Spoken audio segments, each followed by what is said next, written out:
Saudara, 3 kapal yang berisi nelayan asal Merauke ditahan pihak otoritas Papua Nugini dan dijatuhi hukuman 5 tahun penjara dan denda. Hukuman diberikan setelah kedapatan melewati batas perairan pada bulan Maret lalu. Kepala Badan Pengelola Perbatasan Merauke, Rekianus Samkakai bilang para nelayan sudah dijatuhi hukuman 5 tahun penjara dan denda uang miliaran rupiah. Pemerintah Indonesia melalui Kedutaan Besar Republik Indonesia Port Moresby telah mengajukan keringanan hukuman.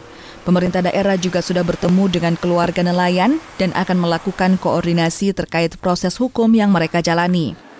Menindaklanjuti hal tersebut, Pak Bupati dan Ibu Wakil Bupati, kita sudah bertemu dengan para keluarga nelayan maupun dari pengurus himpunan nelayan seluruh Indonesia. Dari hasil pertemuan itu, pemerintah daerah, dalam hal ini Pak Bupati dan Ibu Wakil Bupati, kita akan menindaklanjuti ke Jakarta, melakukan komunikasi dan koordinasi terkait dengan proses hukum yang mereka jalani. Badan Pengelola Perbatasan Merauke mengimbau para nelayan agar tidak memasuki wilayah perairan negara tetangga. Kathleen Romera, Kompas TV Merauke, Papua Selatan.